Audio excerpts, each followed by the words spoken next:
Good morning seventh class. कैसे हो आप लोग? सभी लोग ठीक हो ना? चलो, आज आपका फर्स्ट लेसन जागरण गीत जो पोयम है और जिनके कवि हैं सोहनलाल द्विवेदी।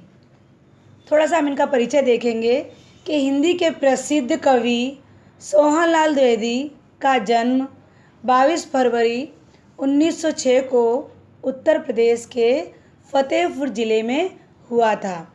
इनकी रचनाएं ओजपूर्ण एवं भावपूर्ण की परिचायिका हैं। इनके जीवन काल में इन्हें राष्ट्र कवि की उपाधि प्राप्त हुई थी। मार्च 1988 को इस राष्ट्र कवि ने अपना शरीर त्याग दिया था, अर्थात उनकी मृत्यु हो गई थी। इन्होंने जितनी भी कविताएं लिखी हैं सभी व्यक्ति के अंदर एक जागरण गीत को बताया गया है।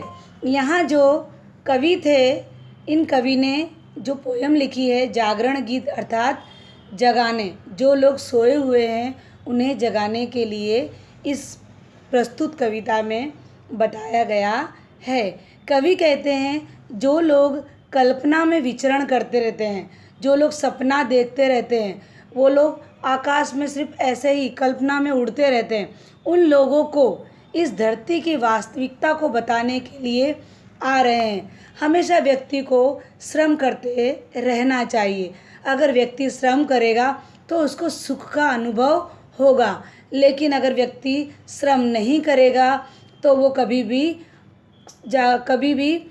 प्रगति के मार्ग पर आगे नहीं बढ़ सकेगा, हमेशा उसका पतन होता रहेगा। तो यहाँ इस कविता में कवि हम सबको जागरण गीत यानी सभी को जागृत और गतिशील बनाने के लिए इस गीत में बताया गया है, इस कविता में बताया गया है। कविता का लयपूर्वक गान करेंगे। अब न गहरी नींद में तुमको सो सकोगे, गीत गाकर मैं जगाने आ रहा हूँ। अतल अस्ताचल तुम्हें जाने न दूंगा, अरुण उदयाचल सजाने आ रहा हूँ। कल्पना में आज तक उड़ते रहे हो तुम, साधना से सिरह कर मुड़ते रहे हो तुम। अब तुम्हें आकाश में उड़ने न दूंगा, आज धरती पर बसाने आ रहा हूँ। सुख नहीं यह नींद में सपने सजोना, दुख नहीं यह शीश पर गुरुभार ढोना। सूल तुम जिसको समझते थे अभी तक, फूल में उसको बनाने आ रहा हूँ। देख कर मझधार को घबरा न जाना, हाथ ले पतवार को घबरा न जाना। मैं किनारे पर तुम्हें थकने न दूंगा, पार में तुमको लगाने आ रहा हूँ। तोड़ दो मन में कसी सब श्रृंखलाएं, तोड़ दो मन में बसी संकीर्णताएं। बिंदु बनकर मैं तुम्हें ढलने न दूंगा, सिंधु बन के तुमको उठाने आ रहा हूँ। अब हम देखेंगे पद्यांश फर्स्ट। अब उसमें हम देखेंगे कि उसका भावार्थ क्या है। यहाँ पर कवि कह रहे हैं कि जागरण गीत अपना गाकर बता रहे हैं कि अब न गहरी नींद में तुम सो सकोगे। गहरी नींद में अर्थात कि तुम जो अपने आप से बेखबर हो, तुम नींद में आलसियों की तरह सो रहे हो, गहरी नींद में सो रहे हो, अब क्या करेंगे वो तुम्हें सोने न देंगे। गीत गाकर मैं जगाने आ रहा हूँ। अब मैं क्या करूँगा? जागरण गीत, जो कल्पना की दुनिया में आकाश में उड़ रहे हैं, जो कल्पना की खाली वास्तविकता को जान नहीं रहे, सिर्फ कल्पना से ही अपना घर सजा लेते हैं, अपना मंदिर बना लेते हैं, लेकिन ऐसा होने वाला नहीं है। सृष्टि फिर से जगमगा उठेगी, लेकिन कब जगमगाएगी? जब आप प्रयत्नशील बनोगे तभी। तो यहाँ कवि कह रहे हैं कि मैं ऐसा जागरण गीत गाऊंगा कि तुम लोग सोना बंद करके और प्रगति के मार्ग पर आगे बढ़ने लगोगे। अतल अस्ताचल तुम्हें जाने न दूंगा। अतल अर्थात गहरी जगह पर, अस्ताचल मतलब उन ढलने न दूंगा। अतल मतलब गहरी या गहरा अस्ताचल मतलब नीचे डूबने न दूंगा, तुम्हें जाने न दूंगा। मैं तुम्हें गहरी नींद में सोने नहीं दूंगा, क्योंकि मैं जागरण गीत गाकर तुम्हें जगाने आया हूँ। अब मैं तुम्हें गहरे अस्ताचल पर्वत के पीछे छुपने न दूंगा। अस्ता मतलब उतरना या ढलना, और चल मतलब पर्वत के नीचे ढलने न दूंगा, पर्वत के पीछे या नीचे तुम्हें ढलने न दूंगा।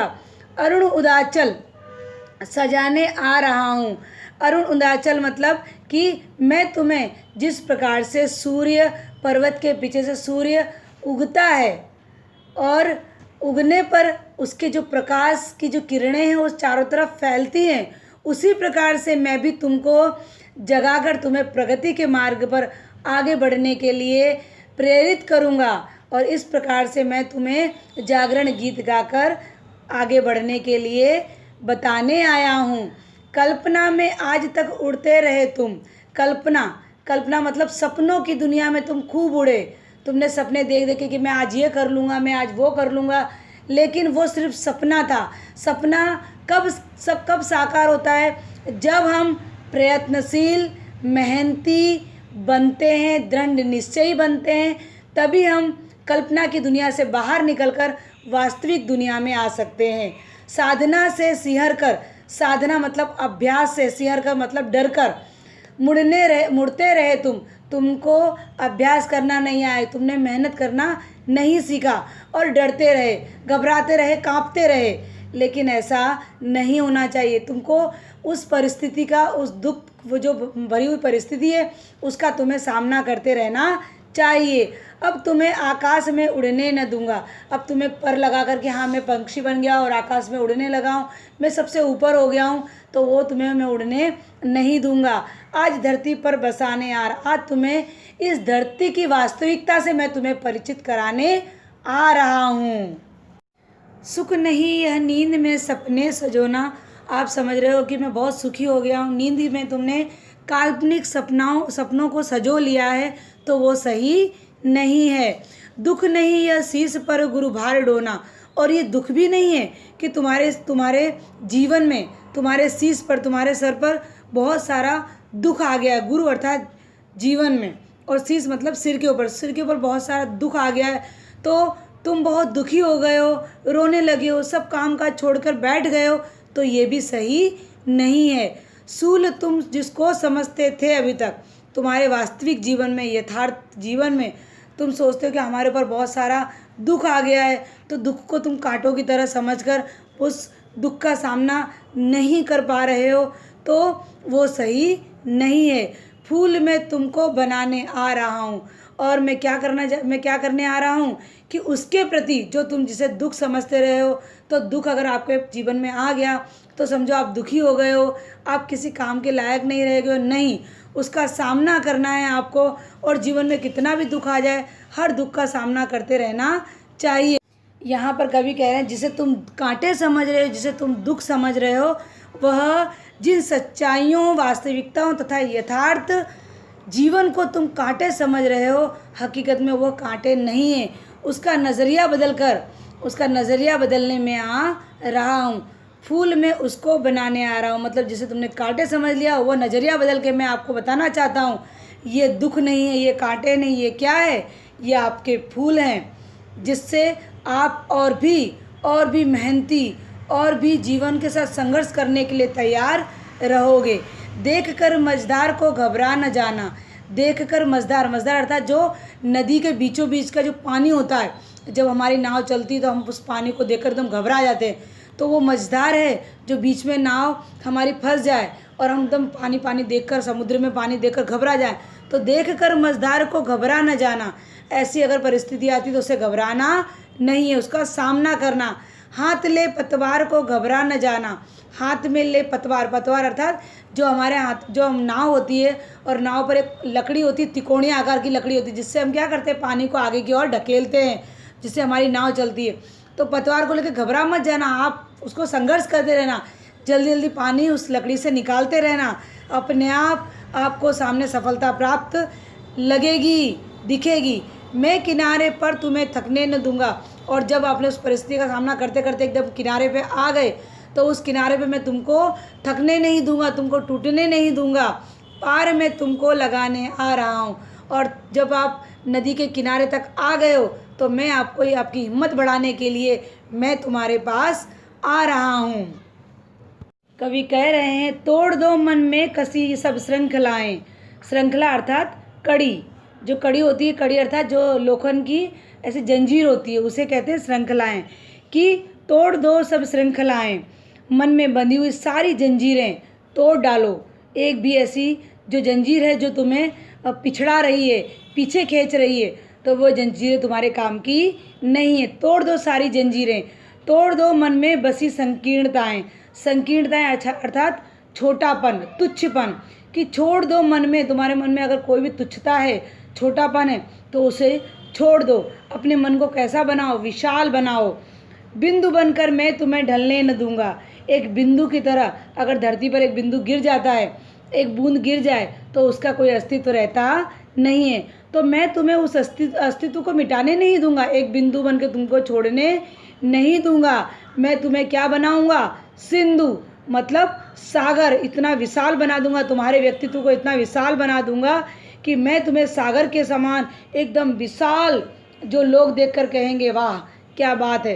तो मैं सिंधु बन तुमको उठाने आ रहा हूँ, एकदम इतना बड़ा तुम्हें विशाल बना दूंगा, इतना बड़ा, जिस प्रकार से एकदम सागर होता है, जो सागर में कितनी लहरें आती हैं और फिर भी सागर विशाल की विशाल दिखाई देता है, उसी प्रकार से मैं तुम्हें विशाल बनाने आया हूँ। फिर से, मन में बंधी पूरी या सारी जंजीरें तोड़ डालो। विचारों के जो तुच्छपन है उसको छोड़ दो। मैं तुम्हें एक बिंदु की तरह मिटने नहीं दूंगा, तुम्हारे व्यक्तित्व को विस्तार देने आ रहा हूँ। मैं तुम्हें सागर के समान विशालता बनाने आ रहा हूँ, विशाल बनाने आ रहा हूँ। तुम उठो धरती उठे नव सिर उठाए, तुम चलो गति में नई गति झंझनाए। विपत होकर मैं तुम्हें मुड़ने न दूंगा, प्रगति के पथ पर बढ़ाने आ रहा हूँ। इसमें कवि कह रहे हैं कि तुम उठो धरती उठे, तुम उठोगे, तुम जागोगे तो धरती उठे, धरती की उन्नति होगी। नव सिर उठाए, और नव अब तुमको क्या करेगा? नव भी ऐसा आकाश का सिर गर्भ से ऊंचा उठ जाएगा। तुम अगर आगे बढ़ने लगोगे तो धरती की उन्नति होगी और आकाश भी अपना सिर उठाए, आकाश भी देखकर खुश हो जाएगा और अपने सिर गर्भ से ऊंचा कर लेगा। तुम चलो गति में नई गति झंझनाई। अगर तुम चलोगे तो जो तुम्हारी गति है उसमें एक नई उम्मीद आएगी। इस यहाँ जो प्रकृति है और प्रकृति में भी नई जान आ जाएगी। तुम्हारे आगे बढ़ने से धरती की उन्नति होगी, नौ का जो सिर है वो गर्भ से ऊंचा हो जाएगा। तुम्हारे चलने से, तुम्हारे पैरों की गति से इस प्रकृति में भी एक नई जान आ जाएगी। विपत होकर मैं तुम्हें मुड़ने न दूंगा। विपत अर्थात गलत रास्ते पर मैं तुम्हें जाने न दूंगा। तुम सोचोगे कि मैं हार गया हूँ और मैं गलत रास्ते पे या वापस चला जाऊँ, तो मैं ऐसा होने न दूंगा। प्रगति के पथ पर बढ़ाने आ रहा हूँ। मैं तुम्हें गलत रास्ते पे आगे जाने नहीं दूंगा। मैं तुम्हें सही पथ पर लाकर और प्रगति के मार्ग पर आगे बढ़ाने आ रहा हूँ। इस प्रकार से हमारे इस कविता का भावार्थ पूरा हुआ। अब इसका मूल क्या था? इस कविता का हमको, इस कविता से हमने क्या सीखा? तो इस कविता में हमें कर्मनिष्ठता, संघर्षशील रहना, प्रगति की मार्ग पर आगे बढ़ना, यह हमें संदेश कवि दे रहा है। यहाँ पर हमारा ये भावार्थ पूर्ण हुआ। इसी के साथ मैं अपनी वाणी को विराम देती हूँ। अस्तु।